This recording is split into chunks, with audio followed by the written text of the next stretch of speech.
نحمده ونستعينه ونستغفره ونؤمن به ونتوكل عليه ونعوذ بالله من شرور أنفسنا ومن سيئات أعمالنا من يهده الله فلا مضل له ومن يضلله فلا هادي له ونشهد أن لا إله إلا الله وحده لا شريك له ونشهد أن سيدنا وسندنا ونبينا وحبيبنا وحبيب ربنا وطبيبنا ومولانا محمدا عبده ورسوله أما بعد فأعوذ بالله من الشيطان الرجيم بسم الله الرحمن الرحيم وآتوا النساء صدقاتهن نحلة وعن ميمون الكردي عن أبيه رضي الله تعالى قال قال رسول الله صلى الله عليه وسلم أيما رجل تزوج امرأة على ما قل من المهر أو كثر ليس في نفسه أن يؤدي إليها حقها لقي الله يوم القيامة وهو زان رواه الطبراني في الأوسط والصغير عن أبي سلمة رضي الله تعالى عنه قال سألت عائشة رضي الله تعالى عنها كم كان صداق النبي صلى الله عليه وسلم قالت كان صداقه لأزواجه 12 أوقية ونش رواه مسلم عن أم حبيبة رضي الله تعالى عنها أنها كانت تحت عبيد الله بن جحش فمات بأرض الحبشة فزوجها النجاشي النبي صلى الله عليه وسلم وأمهرها عنه 4000 درهم وبعث بها إلى رسول الله صلى الله عليه وسلم مع شرحبيل بن حسنة رواه أبو داود والنسائي أو كما قال عليه الصلاة والسلام. میرے محترم بزرگ اور عزیز بھائی، حقوق العباد کا بیان چل رہا ہے اور والد کے ذمے اولاد کے جو حق ہیں ان کا مفصل بیان ہوا. اس کا مختصر خلاصہ عرض کرنا ہے. پھر اس کے بعد پھر نکاح کے بارے میں کچھ تفصیلات اور پھر مہر سے متعلق کچھ باتیں جس کے متعلق ابھی ہم نے احادیث مبارکہ پڑھی. ان کا تعلق مہر سے اور مہر کا تعلق نکاح سے، اور نکاح بھی ایک والدین کے ذمہ حق ہے کہ اپنی اولاد کا نکاح کریں، جیسا کہ اس روایت میں جو بحث شریف میں آئی ہے اس میں بیان ہے کہ حضرت ابو سعید خدری رضی اللہ تعالیٰ اور حضرت ابن عباس رضی اللہ تعالیٰ یہ دونوں صحابی روایت فرماتے ہیں کہ رسول اللہ صلی اللہ علیہ وسلم نے فرمایا من ولد له ولد، جو شخص کے اس کے گھر میں بچہ پیدا ہوا، فلیحسن اسمہ، اسے چاہیے کہ اس کا اچھا سا نام رکھے، وَأَدِّبْهُ، اور اس کو ادب سکھلائے، آداب زندگی سکھلائے، فَإِذَا بَلَغَ، اور جب وہ بالغ ہو جائے، فَلْيُزَوِّجْهُ، اسے چاہیے کہ اس کا نکاح کرا دے۔ یہ بھی گویا والد کے ذمہ ایک حق رکھتا ہے شریعت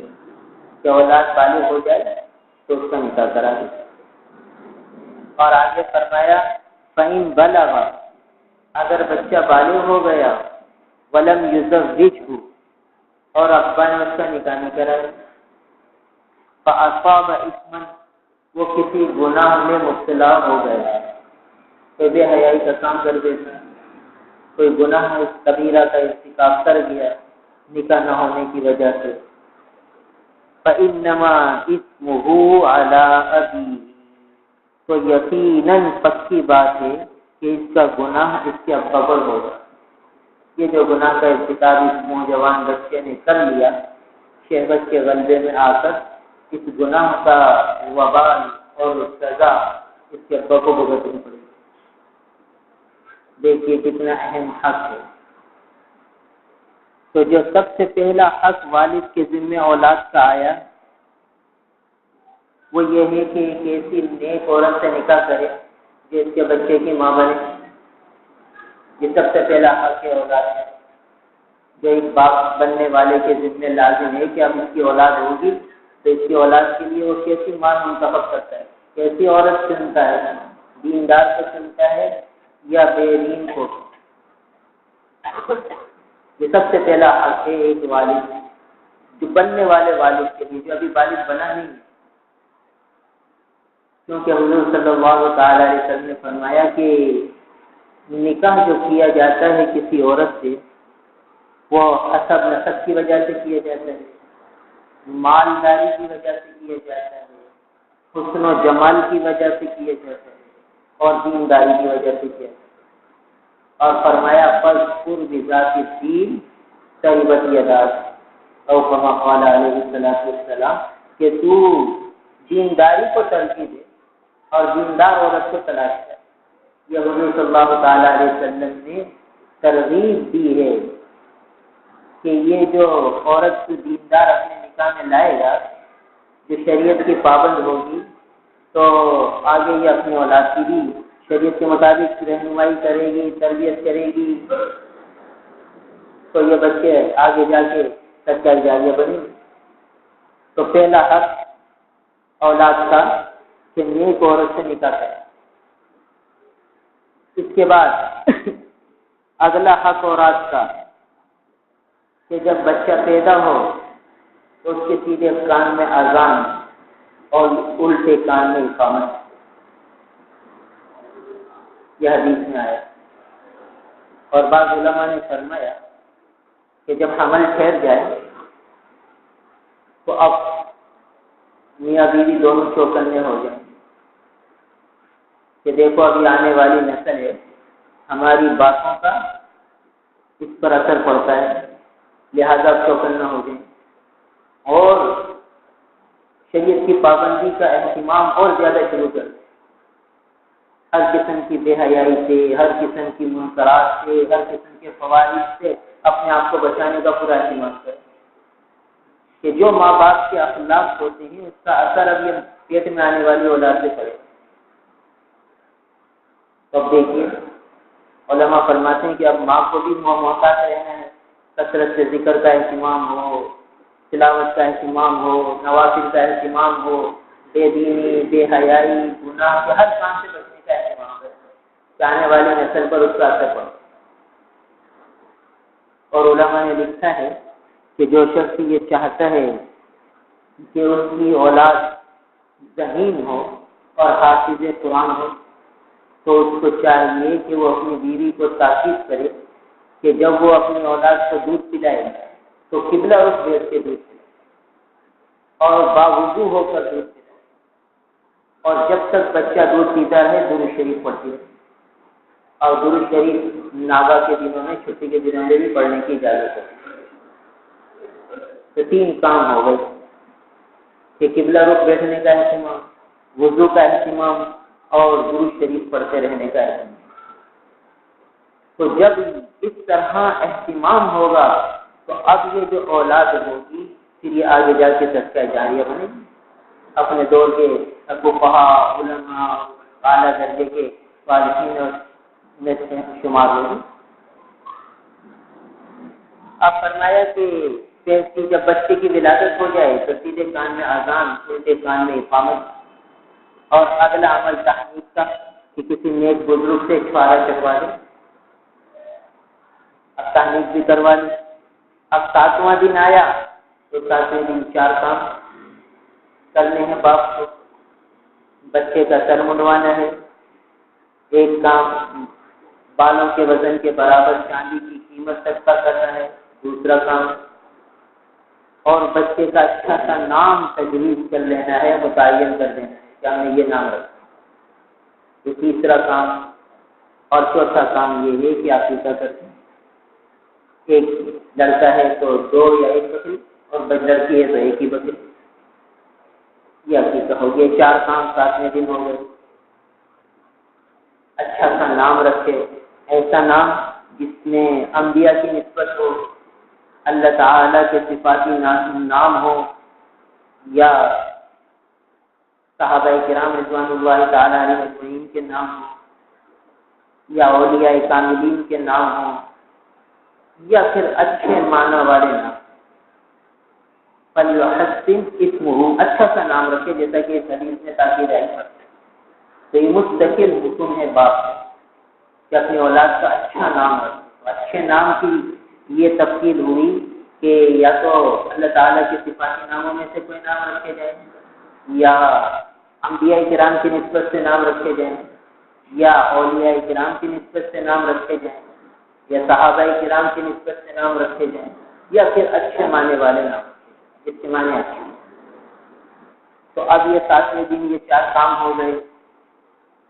اب اس کے بعد بچہ بولنے سیکھ رہا ہے تو سب سے پہلے اس کو کلمہ لا الہ الا اللہ سیکھنا ہے۔ اس کی زبان پر سب سے پہلے کلمہ توحید جاری ہے، اس کے دل میں توحید جم جائے، اللہ تعالیٰ کی وحدانیت اس کے دل میں جم جائے۔ تو پہلے دن جب یہ پیدا ہوا تھا اس وقت بھی اللہ اکبر، اللہ کی کبریائی کی بات اس کے کانوں میں ڈالی گئی، اور اب اس کی زبان سے کلمہ توحید کو سکھلایا جا رہا ہے، بلوایا جا رہا ہے۔ تو باپ کی ذمہ داری ہے کہ اس کی زبان پر کلمہ جاری ہے۔ جب یہ کلمہ سیکھ جائے اور بولنے لگ جائے، اب آگے چلیے۔ اب جب یہ 7 سال کا ہو جائے تو اس کو نماز کا حکم کرے، نماز کی تاکید کرے، نماز پڑھوائے، اپنے ساتھ رکھے، اور 7 سال، 7ویں سال، 8ویں سال، 9ویں سال یہ نماز کی تاکید کرتا ہے، تنبیہ کرتا ہے۔ 10 سال ہو جائیں تو اب عادت پڑ جائے گی، اور عادت نہ پڑے یا بچہ سستی کر جائے، غفلت کر جائے، کوتاہی کر جائے، نماز نہ پڑھے تو اب ہلکی پھلکی پٹائی کرے۔ 7 سال کی عمر میں، 10 سال کی عمر میں پٹائی کا حکم آ گیا، اور پھر اب ان کے بستر بھی الگ کر دو، یعنی ایک چادر میں 2 بچے ایک ساتھ نہ لیتے، ان کے بستر بھی الگ ہو گئے۔ تو یہ دیکھیے ترتیب وار حقوق لازم ہو گئے والد کے ذمہ۔ اب 10 سال کے بعد بستر بھی الگ ہو گئے۔ اب بچہ بالغ ہو گیا تو اب نکاح کی فکر کرے کہ جب نکاح کی عمر ہو جائے، بالغ ہو گیا، فیضا بلغا، حضور فرما رہے ہیں جب بچہ بالغ ہو جائے فلیزوجہ، بس اس کا نکاح کرے۔ اس حدیث میں گویا حکم دیا جائے بالغ ہو جائے تو بچہ جو ہے لڑکا تقریباً 12 سال کی عمر میں بالغ ہو سکتا ہے، ورنہ 15 سال آخری حد ہے۔ تو فرض کیجیے 15 سال کے بعد اس کی شادی کی فکر کرے ابا، حضور کا فرمان۔ کیا مطلب؟ اس کا مفہوم یہ ہوا کہ اگر باپ کے پاس اتنی وسعت ہے کہ ایک کمرہ ہے جس میں بچے کو رکھ سکتا ہے اس کی بیوی کو، اور اتنا پیسہ ہے بچے کے پاس بھی کہ وہ بیوی کو مہر ادا کر سکتا ہے، یعنی بچہ اتنا کام کاج پہ لگ گیا کہ اس کی ملکیت میں اتنے پیسے آ گئے کہ مہر ادا کر سکتا ہے، یا ابا نے دے دیے، چلو بھائی ہم تمہیں اتنے پیسے دیتے ہیں تم مہر ادا کر دینا، تو مہر پر قدرت ہے اور نان نفقے پر قدرت ہے، دو باتیں کہ اب اس نئی آنے والی بچی کو کھلا پلا سکتا ہے، اس کا مہر ادا کر سکتا ہے، اور مکان کا ایک کمرہ بھی موجود ہے ظاہر جو بچے کو دے سکتا ہے، تو اب باپ کے ذمے ہے کہ اب اس کا نکاح کرا ہے، اس لیے کہ اب آنے والی اب اپنا رزق اپنے ساتھ لائے گی، ظاہراً اس کے پاس اتنا موجود ہے کہ کھلا پلا سکتا ہے، اتنا سادہ دین ہے ہمارا جس میں کوئی جو ہے خرافات ہے۔ اب باپ یہ سوچے، اب علماء نے لکھا ہے کہ ایک موقع ایسا ہے جس پر جس موقع پر آدمی کو نکاح کرنا فرض ہے، نکاح کی حیثیتیں فقہاء نے لکھی ہیں کہ کون سے موقع پر نکاح کرنا فرض ہے، کون سے موقع پر نکاح کرنا سنت ہے، اور کون سے موقع پر نکاح کرنا حرام ہے، ناجائز ہے، گناہ ہے۔ گویا 3 ترتیبیں ہو گئی کہ بعض صورتیں ایسی ہیں کہ جس میں نکاح کرنا فرض ہو جائے گا، نہیں کرے گا تو گناہ گار ہوگا، اور بعض صورتیں ایسی ہیں کہ نکاح کرنا سنت ہے، کر لو تو اچھا ہے، ثواب ملے گا، اور نہیں کرو تو گناہ نہیں ملے گا، اور تیسری صورت یہ ہے کہ نکاح کرے گا تو گناہ گار ہے۔ تب ان درجوں کو پہچاننا ضروری ہے۔ مثلاً ایک آدمی ہے، بالغ ہو گیا، اور جیسا ہمارے معاشرے میں ہے کہ بچہ باپ کے ساتھ کاروبار سنبھالتا ہے، باپ کی دکان پہ جاتا ہے، اور باپ سمجھتا ہے کہ بچہ دکان سنبھالے گا، اور عام طور پر میٹرک پاس بچہ وہ دکان سنبھال لے گا، اور ابا کو بے فکری ہونے لگتی ہے کہ ہاں بھائی اب یہ دکان سنبھالنے لگ گیا ہے، بے فکری ہوتی ہے ابا کو، اس کو دکان پہ چھوڑ کر چلا جاتا ہے۔ اور اب یہ زمانہ شباب کا زمانہ ہے، اس میں دوسری خواہش بچوں کے ابھر رہی ہیں، اور ہمارے معاشرے میں بے حیائی عام ہے، فحاشی عام ہے، اخبار اٹھاؤ تو اس میں عورتوں کی تصویریں، اور رسالے اٹھاؤ تو اس میں عورتوں کی تصویریں، صابن خریدو تو اس میں عورتوں کی تصویریں، کوئی شیمپو خریدو تو اس میں عورتوں کی تصویریں، کوئی چیز خرید لو ہر جگہ عورتوں کی تصویر، پھر اگر کمپیوٹر کھولو تو اس میں عورتوں کی تصویریں، نیٹ چلاؤ تو اس میں عورتوں کی تصویریں، ہر جگہ یہ بے حیائی ہے، اور بچے کو ایک خواہش اٹھ رہی ہے جو کبھی تقاضا ہے۔ اب یہ بچہ باپ کا معاون بھی ہے، دکان بھی سنبھال رہا ہے، اور اس بچے کو اتنی شہوت ہے کہ اگر اس نے نکاح نہیں کیا تو گناہ میں مبتلا ہو جائے گا، اور اس کے پاس مکان بھی ہے، ایک کمرہ ابا کے پاس جائز موجود ہے کہ اگر بیٹے کا نکاح کرا دے تو کوئی حرج نہیں، اور دکان سے بھی اتنی آمدنی ہے کہ ایک آنے والی بچی کو کھلایا جا سکتا ہے، اور بیٹا باپ کا معاون بھی ہے اور خدمت گزار بھی ہے، دکان بھی سنبھال لیتا ہے۔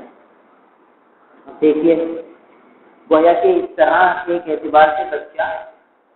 بیوی کا نام نفقہ ادا کرنے پر بھی قادر ہو رہا ہے، اس کا مہر ادا کرنے پر بھی قادر ہو رہا ہے، اور باپ کی طرف سے گویا اس کے ایک کمرہ بھی مل رہا ہے، اور اس کی اندرونی کیفیت یہ ہے کہ اگر اس نے نکاح نہیں کیا تو گناہ میں مبتلا ہوگا، یا تو زنا کی طرف چلا جائے گا، یا پھر اپنے ہاتھ سے گناہ کرے گا اور اپنی منی کو ظاہر کرے گا، یہ بھی گناہ کبیرہ لکھا ہے، اور اس میں آیا ہے کہ اس طرح کرنے والے کی انگلیاں قیامت کے دن حاملہ، یعنی سرے حشر سب کو پتہ چلے گا کہ یہ تنہائیوں میں کیا کرتا ہے، اس دن رسوائی ہے۔ اور یہاں تک یہ بات کیوں پیش آئی کہ حلال ذریعہ موجود تھا اور ابا نے سستی کی، ابا نے سوچا کہ بھائی 2 لاکھ کا تو ولیمہ ہوگا، اور پھر یہ کرنا پڑے گا 2-3 لاکھ روپے کا خرچہ ہے شادی پر، تو اور 2-3 لاکھ روپے کہاں سے لگیں گے؟ ٹھیک ہے مہر کے لیے بھی پیسے موجود ہیں، ٹھیک ہے نان نفقہ بھی ہو سکتا ہے، مگر کیا کریں، دنیا دکھانا ہے، ساری دنیا کا مال کھایا ہے تو ہمیں بھی کھلانا پڑے گا، اور اس کے لیے تو 2-2.5-3 لاکھ روپے چاہیے، وہ نہیں ہے میرے پاس، تو میں نکاح نہیں کرتا بچے۔ صرف اس وجہ سے بچے کے نکاح کو مؤخر کیا اور بچہ ان گناہوں میں مبتلا ہو گیا۔ تو حدیث میں آیا کیا ابا پہ گناہ ہوگا، اس حدیث کی روح سے یہ ابا گناہ گار ہوگا کہ اس نے اپنے بیٹے کی نکاح میں تاخیر کیوں کری، کیونکہ اس موقع پر اس پر نکاح فرض ہو گیا۔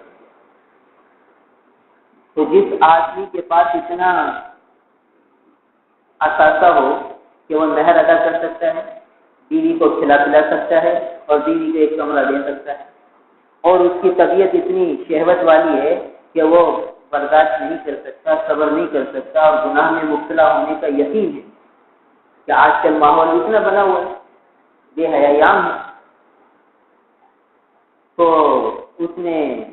کے ابا نے اس کی شادی نہیں کرائی اور وہ گناہ کر بیٹھا بیچارہ، تو ابا گناہ گار ہے،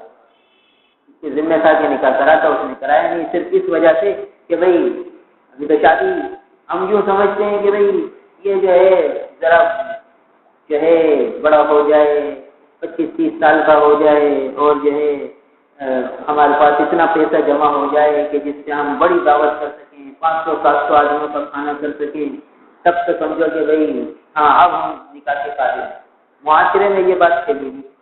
شریعت کا حکم یہ، حضور یہ فرمانے فیضا بلغ، جب بچہ بالغ ہو جائے، اور علی فرماتے رضی اللہ تعالیٰ فرماتے ہیں کہ بھائی جب بچی جوان ہو جائے اور اس کے جوڑ کا رشتہ آ جائے تو فوراً رشتہ کرے، تاخیر نہ کرے، فوراً اس کا نکاح کر کے رخصت کرے، تاخیر نہ کرے، بٹھائے نہیں۔ اور یہاں تو بٹھایا جاتا ہے، آنے کے لڑکے والے کہتے ہیں بھائی ہمیں جلدی ہے، ہمیں کچھ نہیں چاہیے، دیر بس بچی کی شادی دے دو، 4 کپڑوں میں رخصت کر دو، کہتے ہیں ایسے کیسے کر دیں؟ یعنی بھلے بچی گناہ میں مبتلا ہو جائے، اس کی کوئی پرواہ نہیں، اپنی ناک کی پرواہ، اپنی عزت کی پرواہ۔ حالانکہ جب حلال راستے کو بند کیا جائے گا تو حرام راستہ چلے۔ دیکھیے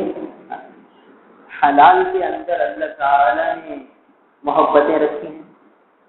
برکتیں رکھی ہیں اور جوڑ رکھا ہے۔ حلال کے اندر اللہ تعالیٰ نے محبتیں رکھی ہیں، برکت رکھا ہے، جوڑ رکھا ہے، اور حرام کے اندر اللہ تعالیٰ نے نفرت رکھی ہے، توڑ رکھا ہے اور بے برکتی رکھی ہے۔ اس کی محسوس مثال عام سی یوں سمجھیے کہ ایک آدمی کا نکاح ہوتا ہے اور رخصتی ہوئی، اس رات کو اپنی بیوی سے ملا اور اسی رات ایک آدمی ایک سوانی لڑکی سے زنا کر گیا، ایک ہی رات میں دونوں بچیوں کا حمل ٹھہر گیا، ایک حلال کام ہوا، ایک حرام کام ہوا۔ اب دیکھیے دونوں طرف کی معاملے آپ دیکھ لیجیے، کیا ہوگا؟ جس بچی کا نکاح ہوا پتہ چلا بھائی حمل ٹھہر گیا، شوہر بھی خوش ہے، بھائی اللہ کا فضل ہے، خوشخبری ہے، ماں بھی خوش ہے، باپ بھی خوش ہے، چاچا بھی خوش ہے، ماموں بھی خوش ہے، سب خوش ہے کہ الحمدللہ، اور جو ہے خوش ہو رہے ہیں اور خوب محبت سے دوائیاں کر رہے ہیں اور ہر ایک خوش ہے۔ بھائی یہ کون ہے؟ بھائی ہمارے بہنوئی ہیں، بھائی یہ کون ہے؟ ہمارے داماد ہیں، بھائی یہ کون ہے؟ بھائی ہمارے چاچا سسر ہیں، بھائی ہمارے ماموں سسر ہیں، یہ ہمارے سسر ہیں۔ دیکھیے محبتوں کی ایک دنیا آباد ہے اور جو ہے جوڑ ہو رہا ہے، دعوتیں ہو رہی ہیں، ایک دوسرے سے مل رہے ہیں اور خوشیاں ہو رہی ہیں کہ بھائی اللہ نے خوشخبری دے دی ہے اور الحمدللہ خوشیاں ہو رہی ہیں اور ہر ایک خوش۔ اور یہی کام دوسرے آدمی نے بھی کیا ہے مگر وہ حرام راستے سے کیا ہے۔ تو جیسے ہی پتہ چلا بچی کو بھی یہ ہو گیا ہے، بتاؤ بچی کی نیند بھی اڑ گئی اور جس بچے نے کیا اس کی بھی نیند اڑ گئی۔ اب جب ماں باپ کو پتہ چلا ان کی بھی نیندیں اڑ گئی، اور جب بچی کے بھائیوں کو پتہ چلا تو ان کی بھی آنکھوں میں خون اتر آیا کہ اس آدمی کو ہم جان سے مار دیں گے، حتیٰ کہ وہ یہ سوچتے کہ اپنی بہن کو بھی مار۔ ایک دارالفتا میں عجیب کیس آیا، ایک شخص آیا کہ میرے لوگ ابھی میری بہن سے ایسا ہو گیا ہے اور میں چاہتا ہوں اس کو قتل کر دوں، شریعت میں اس کی اجازت ہے کہ نہیں؟ جی کہ اب ساری برادری میں ہماری بدنامی ہو جائے گی اور یہ ہو جائے گا وہ ہو جائے گا، ہماری تو راتوں کی نیندیں اڑ گئی ہیں، کیا کریں کیا نہیں کریں، کوئی صورت ہمیں سمجھ میں نہیں آ رہی، آپ اجازت دیں شریعت میں، اگر اس کی اجازت ہے تو میں اپنی بہن کو قتل کروں۔ دیکھیے یہ حرام کا نتیجہ. جو بھائی اپنی بہن کی کے لیے جان دینے کو تیار ہوتا ہے، آج وہ بھائی جان دینے کے لیے تیار ہے. یعنی بہن کی طبیعت خراب ہوتی ہے، بھائی خون دے دیتا ہے. بھائی جان تک دینے کے لیے تیار ہوتے ہیں بہنوں کے لیے، اور یہاں بھائی بہن کی جان لینے کے لیے تیار ہے. کیوں؟ اس لیے کہ حرام کام ہوا ہے. تو اس کا وبال دیکھیے، کیسی نفرتیں ہو رہی ہیں،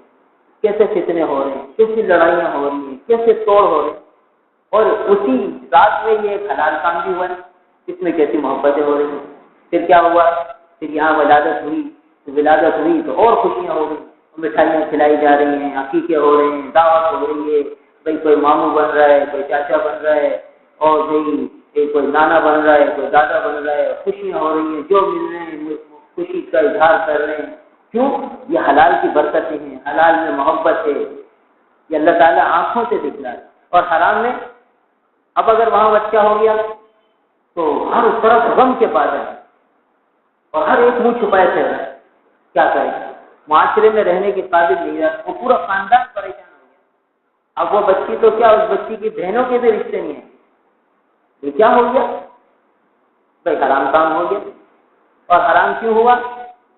شریعت کا حکم پورا نہ کرنے کی وجہ سے ہوا کہ باپ کے ذمہ یہ تھا کہ بھائی جلد سے جلد بچیوں کو فارغ کریں. ہمارے یہاں یہ ہے کہ بھائی رشتے آتے کہتے بھائی برادری کا ہوگا تو کریں گے، غیر برادری میں ہم نہیں کرتے، چاہے بچیاں بوڑھی ہو جائیں. پھر کہتے بھائی رشتے نہیں آتے، کیا کریں کیا نہیں کریں. کسی نے بندش کرا دی، کسی نے کیا کرا دیا. تو حدیث میں تو یہ تھا کہ جوڑ کا رشتہ ہے تو کر دو. اور حدیث میں تو یہ بھی آتا ہے کہ لڑکی والا خود پیشکش کر سکتا ہے، لڑکی والا خود بھی پیشکش کر سکتا ہے. بخاری شریف میں ایک قصہ لکھتا ہے کہ حضرت عمر رضی اللہ تعالیٰ عنہ کی بیٹی حضرت حفصہ رضی اللہ تعالیٰ عنہ بیوہ ہو گئی، ان کے شوہر کا انتقال ہو گیا.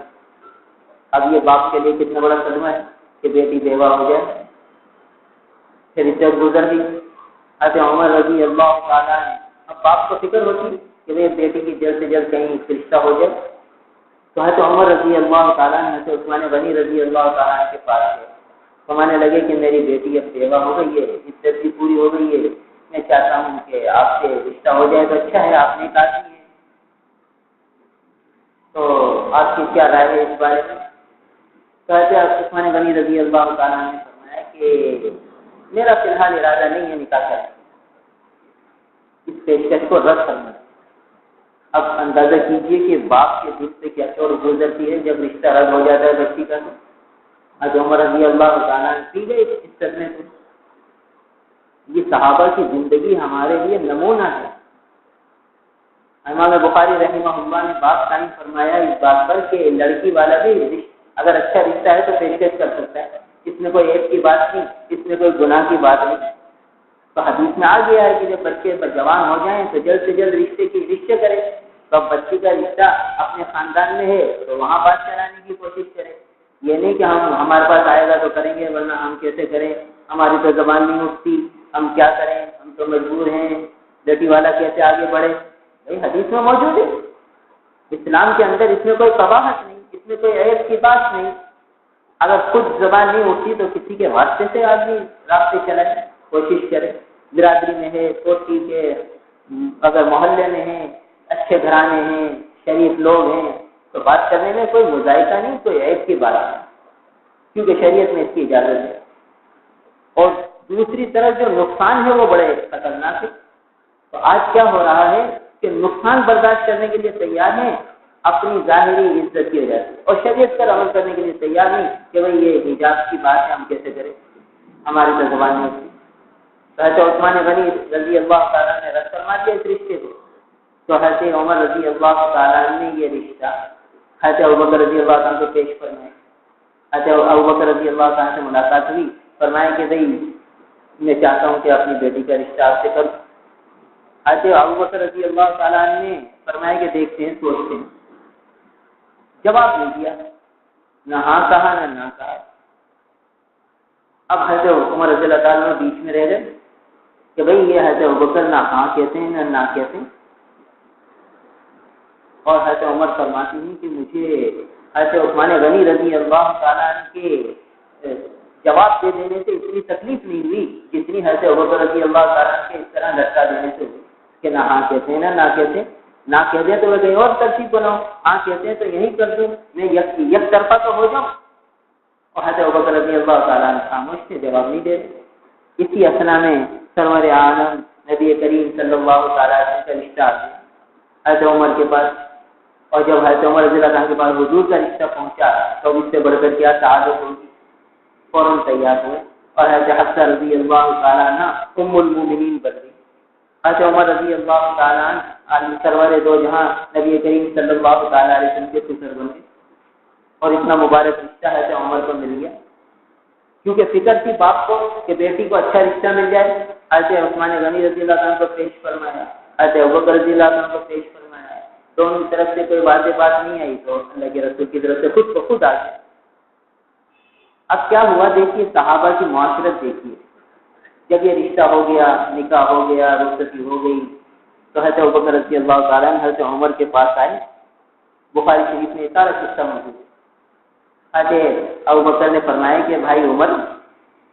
ایک بات کہنی ہے، کیا کہو؟ کہا کہ تم نے مجھے رشتہ پیش کیا، میں نے آپ کو کوئی جواب نہیں دیا، آپ کو بڑی تکلیف ہوئی ہوگی۔ دیکھیے کیسے دلوں کی صفائی ہے۔ صحابہ کے معاشرے میں یہ تھا کہ دلوں کی رنجشیں دور کرتے تھے، دل میں نہیں رکھتے تھے۔ ہمارے یہاں کیا ہے کہ یہ باتیں دل میں رکھ کے ایسی رنجشیں ہو جاتی ہیں کہ آخر میں یہ لاوا ایسا پھٹتا ہے کہ پھر منہ دیکھنا بھی گوارا نہیں ہوتا ہے۔ اب یہاں یہ دیکھیے معاملات کی صفائی ہو رہی ہے۔ ایسے ابوبکر آ کے فرماتے ہیں کہ بھائی عمر، تمہیں میں نے کوئی جواب نہیں دیا تو تمہیں ناگواری تو ہوئی ہوگی۔ ایسے عمر رضی اللہ عنہ فرمایا کہ ہاں، یہ بڑی تکلیف ہوئی، اور مجھے ایسے عثمان غنی رضی اللہ تعالیٰ نے رد فرما دیا تھا اس رشتے کو، اس سے بھی بڑی تکلیف ہوئی، مگر آپ کو اس طرح بیچ میں لٹکا دینے سے زیادہ تکلیف ہوئی۔ تو فرمایا کہ بھائی بات یہ ہے کہ جب آپ نے مجھے یہ رشتہ پیش کیا تو بڑا معقول رشتہ تھا، بڑا اچھا رشتہ تھا، اور میں چاہتا تھا کہ بھلے میں کر لوں، مگر میں نے ایک دفعہ سنا تھا کہ اللہ کے رسول صلی اللہ تعالیٰ علیہ وسلم کا ارادہ تھا یہاں رشتہ کرنے، اور یہ حضور کا ایک راز تھا، وہ میں آپ کو ظاہر نہیں کر سکتا تھا کہ حضور نے یہ فرمایا، تو حضور کا راز تھا، اس وجہ سے میں نے اس کو آپ سے پوشیدہ رکھا، اور میں نے یہ سوچا کہ اگر اللہ کے رسول صلی اللہ تعالیٰ علیہ وسلم یہ رشتہ کر لیں تو مجھ سے بہتر آدمی مل جائیں گے حضرت عمر کو، اور یہ تو اور اچھی بات ہے حضرت عمر رضی اللہ تعالیٰ عنہ کے لیے کہ مجھ سے بہتر آدمی مل جائیں،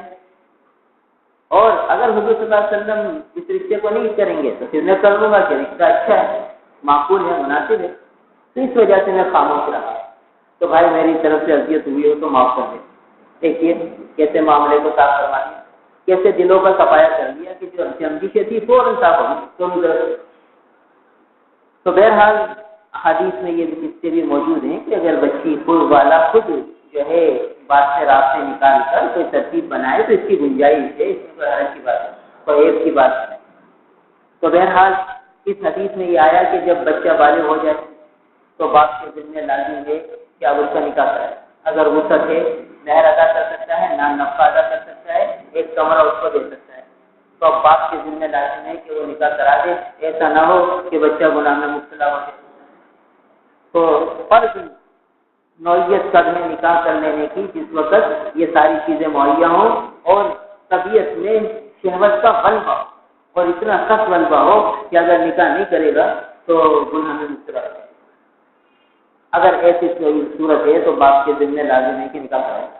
ورنہ گناہ ہوگا تو بچے باپ بھی مجرم بنے گا، بچہ تو مجرم ہوگا ہی، اس نے گناہ کا ارتکاب کیا ہے، اس گناہ کا ذریعہ باپ بنا تو باپ بھی مجرم ہوگا۔ تو ہمارے معاشرے میں کتنا فساد پھیلا ہوا ہے ان رشتوں میں تاخیر کرنے کی وجہ سے، اور تاخیر کی بنیادی وجہ یہ دعوتیں ہیں، بڑی بڑی لمبی چوڑی دعوت، اس کا انتظام نہیں ہو پاتا، اور بڑے بڑے جہیز ہیں، اس کا انتظام نہیں ہو پاتا، اس وجہ سے جو ہے ابھی تیاری نہیں ہے، تیاری ہوگی تو کریں گے۔ کہیں لڑکی والے کہتے ہیں بھائی کر لو، لڑکے والے تیار نہیں، کہیں لڑکے والے کہتے ہیں کر دو شادی، لڑکی والے تیار نہیں ہوتے، تاخیر پہ تاخیر ہوتی رہتی ہے، اور اللہ بچائے تنہائی کے نامعلوم کتنے گناہ ہوتے رہتے ہیں، کیونکہ بے حیائی عام ہے۔ نیٹ پہ بیٹھ جاؤ، کتنے بچے بیچارے کہتے ہیں نیٹ پر ہم بیٹھتے ہیں پریشان ہو جاتے ہیں، ہمیں اپنی تعلیمی کام بھی کرنے پڑتے ہیں، اور پھر یہ بے حیائی کی باتیں بھی کب تک ہم برداشت کریں۔ آخر تو شیطان غالب آتا ہے، نفس غالب آتا ہے اور گناہ کا ارتکاب ہو جاتا ہے. ہم کیا کریں، کیا تلافی کریں؟ یہ تو وہ بچے ہیں جو بیچارے دین کی مجلسوں میں بیٹھتے ہیں اور اللہ کا خوف رکھتے ہیں، مرنے کے بعد کی فکر رکھتے ہیں، اور جن کے سامنے یہ تذکرے نہیں ہیں وہ بیچارے کس طرح اپنی جوانیوں کو برباد کر رہے ہیں اور کس طرح آخرت کے وبال اپنے اوپر لے رہے ہیں اور کس طرح بیچارے جہنم کا ایندھن بننے کو جا رہے ہیں. ان کی جوانیوں پر نہ ان کے والدین کو رحم آتا ہے نہ کسی اور کو رحم آتا ہے. تو بہرحال اس حدیث میں فرمایا کہ نکاح کرو، تو نکاح کا ایک درجہ ہمارے سامنے آیا اور وہ ہے فرض درجہ، کہ اس میں تو نکاح کرنا فرض ہے، نہیں کریں گے تو گناہگار ہوں گے. دوسرا درجہ جو ہے وہ سنت ہے. کیا مطلب کہ باپ کے پاس اتنا ہے یا خود بیٹے کے پاس اتنا ہے کہ ایک کمرہ ہے جس میں وہ بیوی کو رکھ سکتا ہے اور نان نقشہ بھی دے سکتا ہے، مہر بھی دے سکتا ہے، مگر شہوت کا غلبہ نہیں ہے، طبیعت میں اعتدال ہے. اللہ تعالیٰ نے طبیعتیں رکھی ہیں. دیکھیے ایک آدمی کو بہت تیز بھوک لگتی ہے، اس کو بھوک برداشت نہیں ہوتی، اور اگر اس کو بر وقت کھانا نہیں مہیا کیا جائے تو وہ غصے میں بھڑک اٹھتا ہے اور بول پول بکتا ہے، گالیاں دیتا ہے، سامان توڑ دیتا ہے،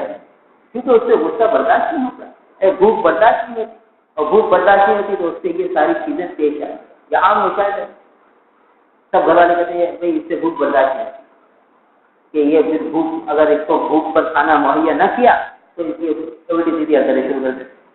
اس سے غصے میں پکڑ جاتا ہے اور غصہ اس کے قابو میں رہتا ہے. دیکھیے بھوک کی ایک کیفیت ہے، اور بعض آدمی کو بھوک لگتی ہے تو ان کی یہ کیفیت نہیں ہوتی، برداشت کر جاتے ہیں، نہ ان کو غصہ آتا ہے نہ کچھ آتا ہے، وہ برداشت کر جاتے ہیں، اسی کے کھانا تیار نہیں ہے تھوڑی دیر میں ہو جائے گا. تو یہ اللہ تعالیٰ نے طبیعتیں رکھی ہیں انسانوں کی، کہ کسی کی طبیعت میں تیزی ہوتی ہے، کسی کی طبیعت میں نرمی ہوتی ہے، کسی کی طبیعت میں غصہ ہوتا ہے، کسی کی طبیعت میں اعتدال ہوتا ہے. یہ طبیعتیں من جانب اللہ ہیں، اس میں انسان کی اپنی کوئی وہ نہیں ہوتی مرضی. من جانب اللہ کسی کو کوئی غصے والا ہوتا ہے، کسی کو تھوڑی سی بات پر بہت زیادہ غصہ آتا ہے، کسی کو بڑی بات سے غصہ نہیں آتا، کی جاتا ہے، برداشت کر جاتا ہے، تحمل ہوتا ہے، بردباری ہوتی ہے. تو یہ طبیعتیں اللہ نے بنائی ہیں. تو اب ایک آدمی ہے اس کی طبیعت میں اعتدال ہے اور اس کو کھانا اگر نہ ملے بھوک میں بھی غصہ نہیں آتا، زیادہ طبیعت سے بوجھ نہیں ہے. تو ایسے ہی ایک آدمی ایسا ہے کہ اس کو زیادہ نکاح کا غلبہ نہیں ہے، شہوت کا غلبہ نہیں ہے، اور اس کی طبیعت یہ نہیں ہے کہ میں نکاح کر لوں ورنہ میں گناہ میں مبتلا ہو جاؤں، اتنی اس کی کیفیت نہیں ہے. تو اس کے لیے تو یہ ہے کہ وہ کر لے تو سنت ہے، ثواب ملے گا، اجر ملے گا. اور جو ہے حضور صلی اللہ تعالیٰ علیہ وسلم نے فرمایا تزوجوا الولود الولود فإنی مکاثر بکم الامم یوم القیامہ، اور کما قال علیہ السلام کہ حضور فرماتے ہیں کہ محبت کرنے والی اور کثرت سے بچے جننے والی عورت سے نکاح کرو، کیونکہ میں قیامت کے دن اپنی امت کی کثرت سے فخر کروں کہ میری امت بہت زیادہ ہوگی. تو یہ حضور کے لیے فخر کا ذریعہ بنے گا نکاح کرے گا. اور بہت سے فائدے ہیں نکاح کے، کہ تکمیل ایمان ہو جاتی ہے، نکاح کے ذریعے ایمان مکمل ہو جاتا ہے، اور نکاح کے ذریعے نگاہوں کی حفاظت ہو جاتی ہے، اور نکاح کے ذریعے سطر کی حفاظت ہو جاتی ہے. یہ حضور فرمایا حدیث مبارکہ میں آیا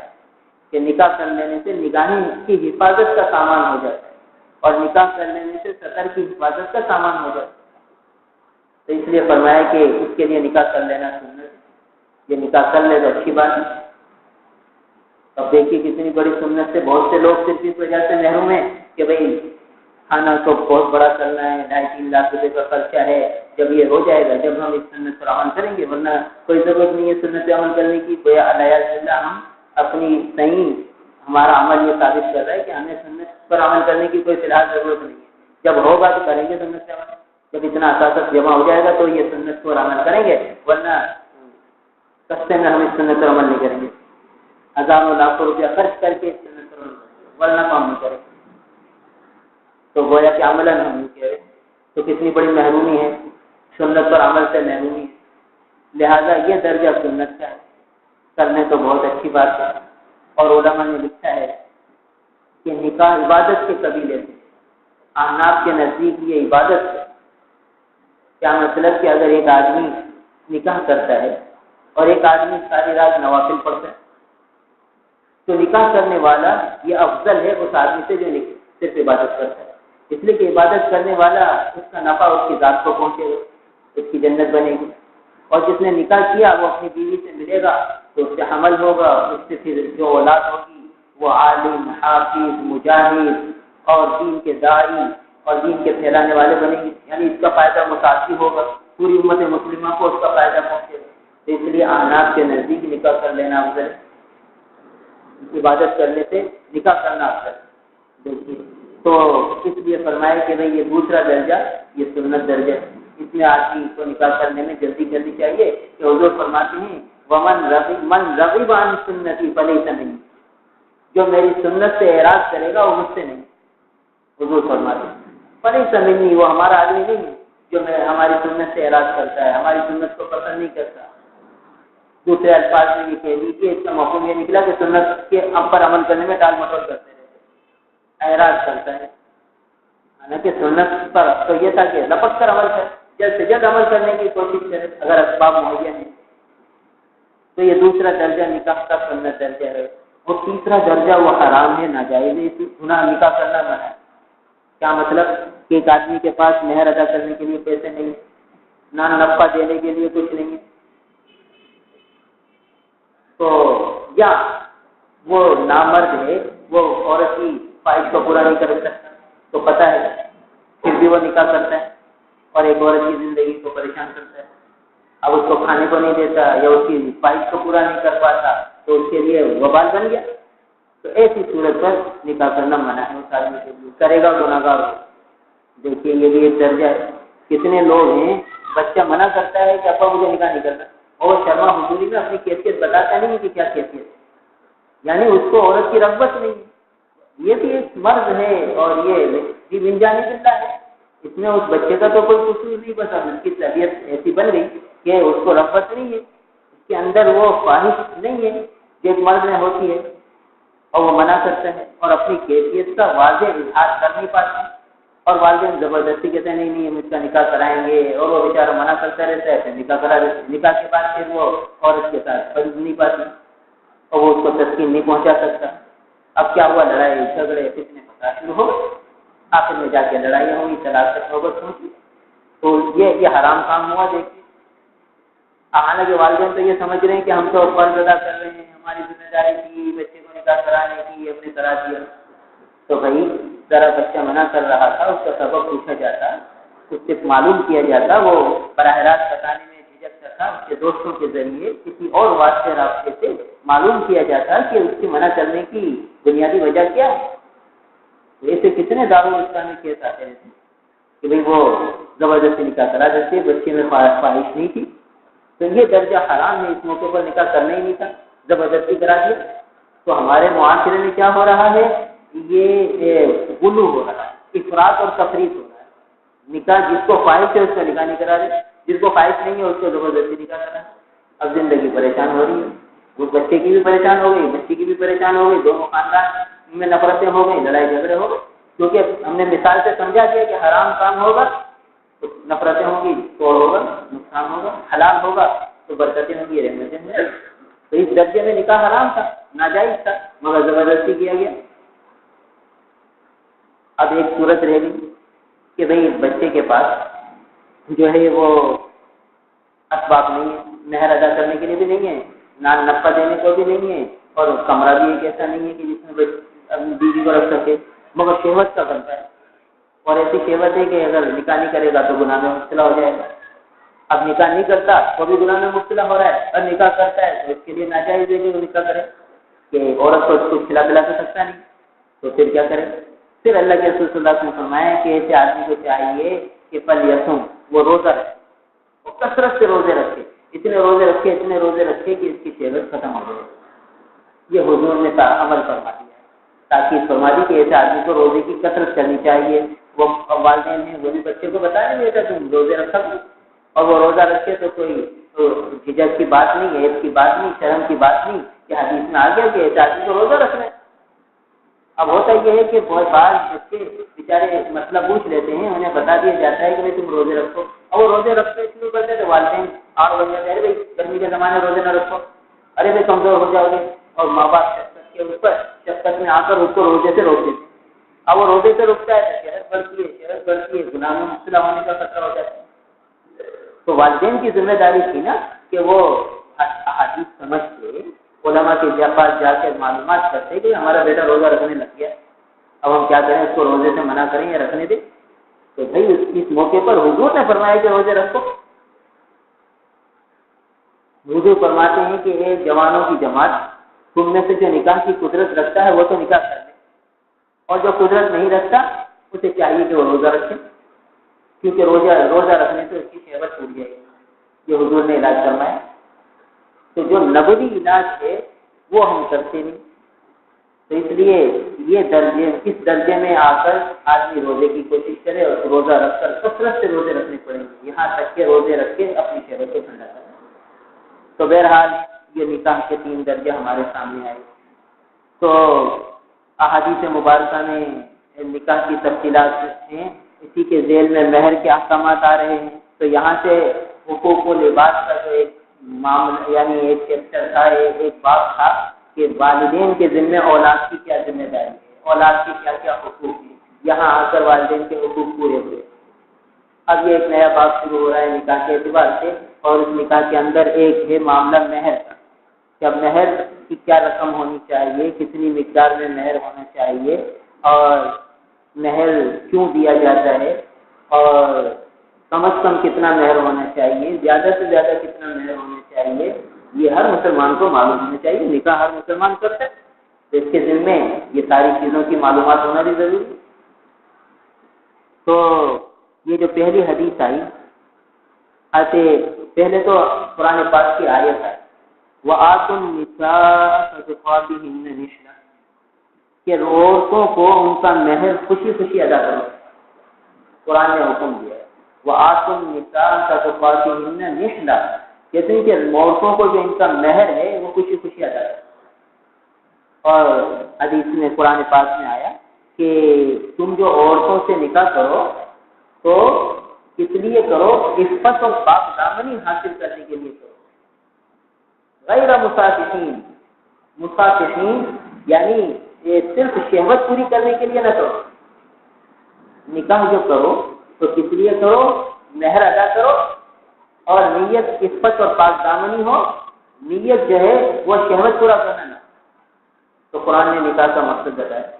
کہ بھئی نکاح کس لیے ہوتا ہے، عفت اور پاک دامنی حاصل کرنے کے لیے ہوتا ہے، اور اس کے لیے مہر دو اور خوشی خوشی دو، مہر دینے میں کوئی تنگ دلی نہ کرو،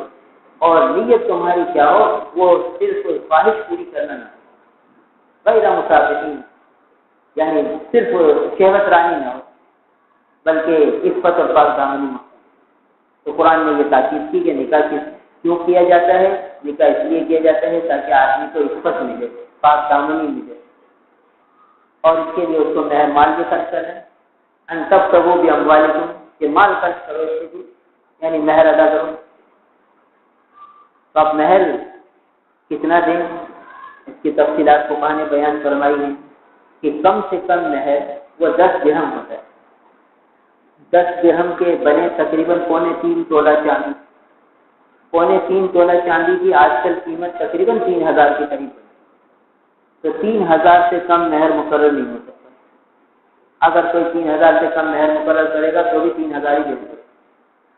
ہمارے یہاں عام طور پر یہ ہے کہ بعض لوگ کہتے ہیں کہ بھئی شرع محمدی مقرر کر دو، شرع محمدی۔ آج ہمارے یہاں ایسا عجیب معاملہ ہے کہ بعض ایسے لفظ استعمال کرتے ہیں جس کے معنی خود ان کو معلوم نہیں ہوتے جو استعمال کرے، کہ بھئی جب یہ نکاح کی مجلس ہوتی ہے تو مہر کا معاملہ آتا ہے کہ کیا مہر مقرر کریں، شرع محمدی مقرر کر دو، شرع محمدی۔ تو بھئی شرع محمدی کے معنی کیا ہیں، کس چیز کو کہتے ہیں شرع محمدی؟ حالانکہ یہ لفظ کے معنی تو یہ ہو گئے کہ محمد صلی اللہ تعالی علیہ وسلم کی شریعت میں جو مقدار مقرر ہے وہ پورا، یہ مفہوم نکلا، مگر یہ مفہوم کوئی بھی نہیں جانتا۔ اچھا بھائی پھر بڑے بڑے کہتے ہیں شرع محمدی رکھو، اچھا بھائی کتنا رکھیں شرع محمدی، کہتے ہیں کہ 52 روپے رکھو، 52.5 روپے رکھو، 32 روپے رکھو، 32.5 روپے رکھو، 32 روپے رکھو، اور وہ سمجھتے ہیں یہ شرع محمدی ہے۔ کسی کو شرع محمدی سمجھتے ہیں، کسی کو لازمی سمجھتے ہیں، اور جو ہے کہتے ہیں بھائی یہی مہر ہوتا ہے۔ حالانکہ مہر میں ہم نے بتایا کہ کم سے کم 3.25 تولہ چاندی کی قیمت دینی چاہیے، اور شریعت میں کوئی حد بندی نہیں کرنا، زیادہ سے زیادہ جتنا بھی دو، مانا یہ دیکھ لیا جائے کہ لڑکے کی وسعت کتنی ہے، لڑکے کی وسعت کے مطابق رکھا جائے۔ اور درمیانے درجے کا مہر جو مہر فاطمی کہلاتا ہے، خاتون جنت حضرت فاطمہ رضی اللہ تعالیٰ عنہ کا جو مہر، اور اکثر ازواج مطہرات کا جو مہر تھا وہ تقریباً 500 درہم تھی۔ 500 درہم کی جو چاندی بنتی ہے وہ تقریباً 131 تولہ 3 ماشا بنتی ہے، 131 تولہ 3 ماشا چاندی، یہ مہر فاطمی کہلاتا ہے۔ آج کل تقریباً اس کے بنے 1,40,000 کے قریب۔ تو مہر فاطمی یعنی بی بی فاطمہ رضی اللہ تعالیٰ عنہ کا مہر اور اکثر ازواج مطہرات کا جو مہر ہے وہ تقریباً 1,40,000 روپے آج کے زمانے کے اعتبار سے ہے، 1,40,000۔ دیکھیے اتنے مہر تھے۔ حضرت علی رضی اللہ تعالیٰ عنہ سے حضور نے فرمایا کہ تم مہر میں کیا دو گے؟ اللہ کے رسول میرے پاس ایک زرہ ہے۔ اس زمانے میں لوہے کی جو ہے زرہ پہنی جاتی تھی، لوہے کا گویا ایک لباس ہوتا تھا، وہ جنگ میں استعمال کیا جاتا تھا، وہ پہن لیا جاتا تھا تو تیر اور تلوار کے اثر جسم پہ نہیں آتا تھا۔ آج کے زمانے میں جیسے بلٹ پروف ہوتا ہے کہ بھئی وہ پہن لی جاتی، گولی اثر نہیں کرتی، تو ایسے ہی بلٹ پروف جیکٹ ہوتی تھی، اس زمانے میں زرہ ہوتی تھی لوہے کی، تو تیر اور تلوار اثر نہیں کرتے تھے اگر وہ مجاہد اس کو پہن لیتا تھا، تو جسم پر تیر لگتا، تلوار لگتی تو گر جاتا اور جسم کو نقصان نہیں ہوتا تھا۔ یہ لوہے کی زرہ ہوتی تھی۔ حضرت علی رضی اللہ عنہ کے اللہ کے رسول میرے پاس مہر میں دینے کے لیے زرہ ہے لوہے کی، اور ہمیں پہلے بتایا کہ اللہ کے رسول صلی اللہ علیہ وسلم حضرت علی رضی اللہ تعالیٰ عنہ کے بھی ولی تھے، تو فرمایا اچھا بھائی یہ دو مہر لیا اور اس زرہ کو فروخت کروایا بازار میں، وہ 480 درہم کی بکی، 480 درہم، تو یہ تقریباً 500 کے قریب بن گیا۔ تو 480 درہم جو ہے یہ گویا کہ مہر ملے۔ پھر اس مہر سے اللہ کے رسول صلی اللہ علیہ وسلم نے جو ضروری سامان تھا گھر کا وہ خریدا، جسے عام لوگ سمجھتے ہیں کہ حضور صلی اللہ علیہ وسلم نے یہ تو جہیز دیا تھا اپنی بیٹی کو، تو وہ حضور صلی اللہ علیہ وسلم نے اپنی بیٹی کو جو جہیز دیا تھا وہ ان کے مہر کے سامان سے خرید، مہر کی رقم سے خرید کے دیا تھا، اپنی طرف سے تھوڑی دیا تھا۔ اسی لیے آپ نے نہیں سنا ہوگا کہ حضرت زینب رضی اللہ تعالیٰ عنہ کو کیا جہیز دیا، حضرت ام کلثوم رضی اللہ تعالیٰ عنہ کو کیا جہیز دیا، حضرت رقیہ رضی اللہ تعالیٰ عنہ کو کیا جہیز دیا، حضرت رقیہ رضی اللہ تعالیٰ عنہ اور حضرت ام کلثوم رضی اللہ تعالیٰ عنہ، یہ دونوں بیٹیاں حضور کی حضرت عثمان غنی رضی اللہ عنہ کے نکاح میں گئی، تو ان کو حضور نے کوئی جہیز نہیں دیا، اور آپ نے سن لیا کہ اولاد میں تو برابری کرنی ہے، تو حضور کیسے برابری نہ فرماتے اولاد میں؟ کہتے فاطمہ رضی اللہ تعالیٰ کو جہیز دیتے اور ان کو نہ دیتے،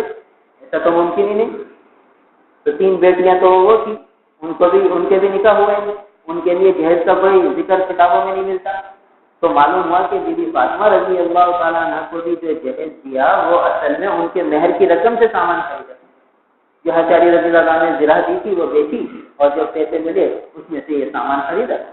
ایک گدا ہے، ایک تکیہ ہے اور مشکیزہ ہے چمڑے کا، یہ چیزیں جو ضروری سامان تھا وہ خریدا، مگر مہر کی رقم سے خریدا، اپنے پاس سے نہیں دیا۔ تو بہرحال یہ مہر فاطمی بنا،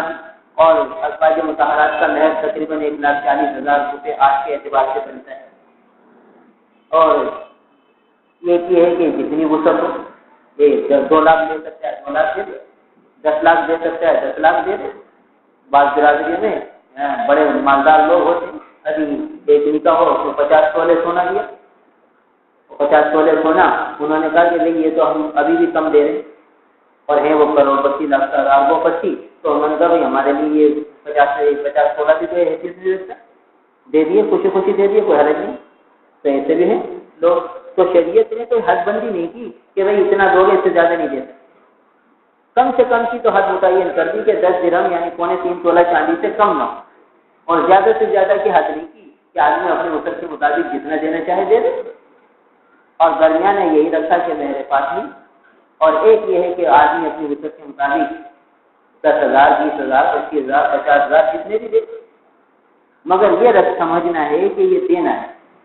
یہ مہر دینا ہے، یہ مہر ایسا نہیں ہے کہ جو ہے بس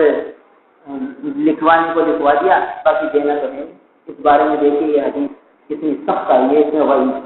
کہ جو آدمی مہر صرف اس نیت سے لکھوائے کہ دینا تو ہے نہیں، بس لکھوا تو کیا ہو گیا۔ اور عام طور پر ایسا ہی ہوتا ہے کہ بھائی لکھوا تو دینا کس پر،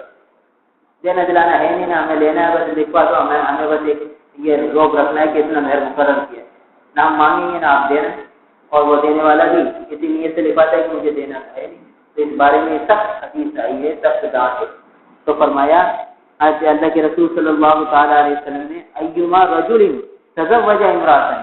جون سا آدمی کسی عورت سے نکاح کرتا ہے، علامہ قل من المہر او کثر،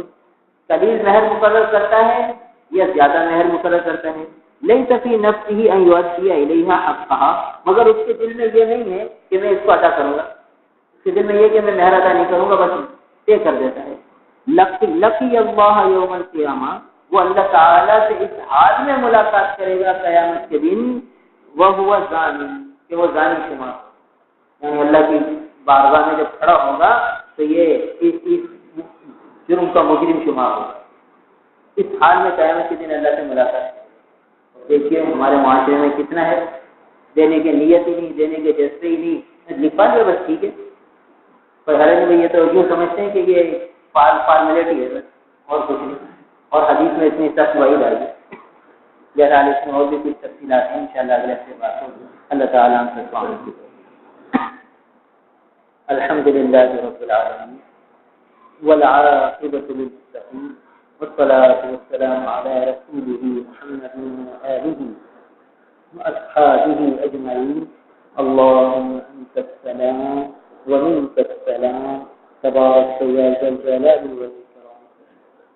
یا اللہ ہمارے تمام گناہوں کو معاف فرما دیجیے، یا اللہ ہمارے معاشرے میں جو بے حیائی پھیلی ہوئی ہے اس کو آپ ہی ختم فرما دیجیے، ہمارے کو نیک اور پاکیزہ با حیا معاشرہ عطا فرما دیجیے، یا اللہ کرم کا، فضل کا، عفو کا، عافیت کا درگزر کا معاملہ فرما دیجیے، ہماری نالائکیوں کو معاف فرما دیجیے، یا اللہ ہم شریعت سے بہت دور ہو گئے ہیں، ہمیں شریعت کے قریب کر دیجیے، یا اللہ سنت کے راستے پہ ڈال دیجیے، اتباع سنت کا ہمیں ذوق شوق جذبہ دے دیجیے، یا اللہ شریعت پر چلنے کا جذبہ آپ ہی عطا فرما دیجیے، یا اللہ ہمارے دل میں یہ جذبے ختم ہو گئے، یا اللہ سنت پہ چلنے کا جذبہ ہی ختم ہو گیا ہے، آپ ہی یہ جذبہ بیدار فرما دیجیے، زندہ فرما دیجیے، یا اللہ اپنے فضل سے آپ نے ایمان کی دولت سے نوازا ہے، یا اللہ اب سنت پر اتباع کا جذبہ بھی آپ ہی دے دیجیے، یا اللہ ہمارے دل میں ایمان کی دولت کو آپ نے رکھا ہے، یا اللہ حضور کی سنتوں پر عمل کا جذبہ آپ ہی بیدار فرما دیجیے، یا اللہ یہ جذبے ہمارے دلوں میں بالکل دب چکے ہیں، بالکل مر چکے ہیں، یا اللہ آپ ہی زندہ فرما دیجیے، یا اللہ سنت پر چلنے کا ذوق شوق ہمیں عطا فرما دیجیے، یا اللہ ہمیں دور نہ فرمائیے، یا اللہ ہر معاملے میں اتباع سنت نصیب فرما دیجیے، ہم چاہیں نہ چاہیں ہمیں زبردستی سنت پر چلائے نہ دیجیے، یا اللہ اتباع سنت پر عمل کی پوری توفیق نصیب کروا دیجیے، یا اللہ یہ شریعت کے احکام ہمارے سامنے آ رہے ہیں ان سب کو عمل والا بنا دیجیے، یا اللہ تقوی والا بنا دیجیے، ہر عمل پر ہر سنت پر پورا عمل کرنے کی توفیق عطا فرما دیجیے، یا اللہ محروم فرمائیے، یا اللہ محروم فرمائیے، سننے میں سنانے میں جو کمی کوتاہی ہو گئی اسے معاف فرما دیجیے، اپنے فضل سے معاف فرما دیجیے، اب ہمیں اتباع سنت نصیب فرما دیجیے، شریعت پر چلنا آسان فرما دیجیے، یا اللہ ماحول معاشرہ ایسا ہو چکا ہے کہ سنت پر چلنا چاہتے ہیں نہیں چل پاتے، آپ ہی ہمت دے دیجیے، ایسے جذبے دے دیجیے، ایسے حوصلے دے دیجیے کہ ہمیں سنت پر چلنا آسان ہو جائے، یا اللہ مدد فرما دیجیے، ماحول کو سازگار بنا دیجیے، ماحول کو موافق بنا دیجیے، یا اللہ سنت پر چلنے کا والا معاشرہ ہمیں عطا فرما دیجیے۔ اللهم انا نسألك العفو والعافية في الدين والدنيا والآخرة۔ یا اللہ ہمیں سادگی کے ساتھ نکاح کرنے کی توفیق عطا فرمائیے، یا اللہ ہر معاملے میں سادگی یا سنت پر عمل نصیب فرما دیجیے، یا اللہ سب بچے بچیوں کے لیے بہتر نگاہ والے رشتے عطا فرما دیجیے،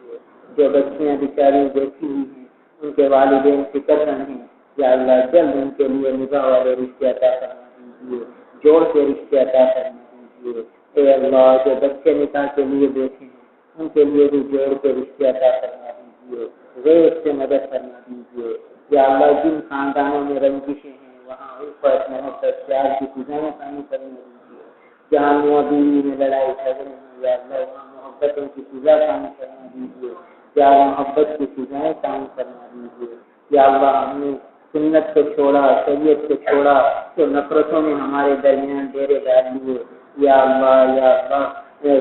اور بدگمانیوں نے ڈیرے ڈال لیے۔ یا اللہ آپ کی نفرتوں کو ختم کرنا دیجیے، بدگمانیوں کو دور فرما دیجیے، آپس میں الفت محبت پیار کی فضائیں قائم کرنا دیجیے، ہر قسم کی خیر ہمارا مقدر فرما دیجیے، ہر قسم کے شر سے فتنوں سے آفات سے بلیات سے ناگہانیوں سے ہماری پوری حفاظت فرما دیجیے۔ اللهم انا نسألك العافية ونسألك دوام العافية ونسألك تمام العافية ونسألك الشكر على العافية۔